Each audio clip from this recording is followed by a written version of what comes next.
देखिए, आपने जो सवाल किए, बेशक ये बहुत दिनों से चल रहा है मध्य प्रदेश में। मध्य प्रदेश में लगातार ये बातें निकल कर आ रही हैं कि किस तरीके से सिंधिया के लोग परेशान हैं। अगर आप थोड़ा नेपथ्य में जाइए तो काफ़ी दिनों से यहाँ नेता प्रतिपक्ष जो अभी मध्य प्रदेश विधानसभा के हैं, कमलनाथ के बाद बने हैं डॉक्टर गोविंद सिंह, उन्होंने इशारा किया था कि मध्य प्रदेश में बार-बार जो गए हुए लोग हैं, वो हमसे संपर्क में हैं, हमें लगातार प्रयासरत हैं, लेकिन हम ऐसे लोगों को वापस बिल्कुल नहीं लेंगे जो हमसे इस तरीके से हमारी सरकार गिरा कर गए। और गद्दार शब्द का उपयोग डॉक्टर गोविंद सिंह ने भी किया था। तो एक पूरी की पूरी कहानी काफी दिनों से यहाँ चल रही थी। उस पर पूरी अगर बड़ी मोहर लगी है तो वो ये राहुल गांधी की यात्रा के दौरान लगी है। और सिंधिया और उनके जो साथ लोग गए हैं वो खुश नहीं है। बीजेपी में बहुत दिनों से अंदर ही अंदर कुछ एक लावा खदबदा रहा है, जो दर्शाता है कि किस तरीके से सिंधिया का उपयोग कर लिया गया है। उनसे जो वादे और जो उस समय तात्कालिक जो उनको देना था या जो बातें हुई थी वो दे दिया गया। लेकिन अब काफी समय से लगातार जो खबरें निकल निकल कर आ रही हैं वो दर्शाती हैं कि जो मान जो सम्मान जो अभी हमारे पूर्व के वक्ताओं ने जो साथियों ने कहा कि क्या उनका एक कद था कांग्रेस में, वो कद वो छोड़कर खुद ठुकरा कर गए थे।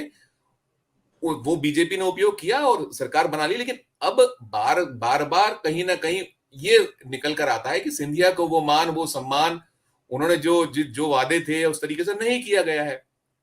बीच में भी एक बैठक बीजेपी की बड़ी मध्य प्रदेश में हुई थी, उसमें छोड़कर अचानक सिंधिया निकल गए थे।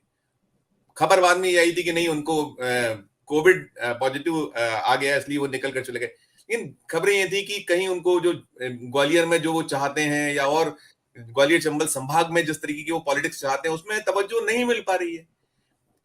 उनके एक जो मंत्री हैं उनके कोटे से, उन्होंने तो मध्य प्रदेश के जो मुख्य सचिव है इकबाल सिंह बैस, उसको लेकर बड़ा खुले खुले आरोप लगाए, बहुत सारी बातें उठाई।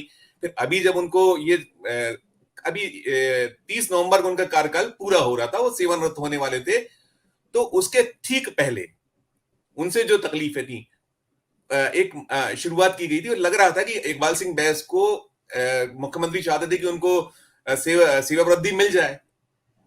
वो नहीं मिल मतलब ऐसा माना गया है कि वो उसमें कहीं रोड़ा बनने के लिए इस तरीके का पूरे का पूरा सिंधिया या उनके समर्थक मंत्रियों की तरफ से एक मूव हुआ। फिर अंततः उनको वहां से उनको शिवराज सिंह चौहान सेवा वृद्धि दिलाने में कामयाब रहे। तो ये निकल कर आया है कि अब महाराज वर्सेस शिवराज फिर कहीं आमने सामने है। इन सब में एक बड़ा जो वो टाइगर वाला प्रकरण भी हुआ था जी, टाइगर वाला प्रकरण भी हुआ था। वो भी था। इस त्रिकोण में एक चीज ये भी कि नरेंद्र सिंह तोमर खुश नहीं है। बहुत सारे कद्दावर लीडर हैं जो ग्वालियर चंबल संभाग से आते हैं, वो नहीं चाहते कि सिंधिया कहीं सेट हो। और अब सिंधिया खुद ये समझ रहे हैं कि उनके साथ कहीं ना कहीं जो चीजें थी वो उस तरीके से मूव नहीं उन्हें नहीं मिल पा रहा है। तो ये सब चीजें अब सिंधिया की स्थिति ये है कि ना वो वहां के हैं और ना यहाँ। तो जिस तरीके से निकल गया है लगता ही नहीं कि यहाँ लिया जाएगा। तो कांग्रेसी ये चाहते हैं कि अब कुछ भी हो जाए, किसी भी सूरत में सिंधिया की वापसी नहीं होने देना। ये दिखला देना है कि हम बिना सिंधिया भी कहीं ना कहीं कांग्रेस कुछ कर सकती है। और इसका एक बड़ा उदाहरण भी देखने को मिला था जब यहाँ स्थानीय निकाय के चुनाव हुए थे। स्थानीय निकाय के चुनाव में 56 साल बाद ग्वालियर में जो सिंधिया का गढ़ कहलाता था, जब सिंधिया खुद कांग्रेस में थे तब वहां कांग्रेस नहीं जीत पाई थी। अभी महापौर का पद जो है कांग्रेस जीत कर आ गई। तो सारी जो स्थितियां चल रही उसमें लगता नहीं है कि अब सिंधिया को कोई जगह यहां मिल पाने की संभावना है। और मध्य प्रदेश में एक इंसिडेंट और भी हुआ था बीजेपी में, जब राकेश चतुर्वेदी जो हैं वहीं ग्वालियर चंबल संभाग से आते हैं।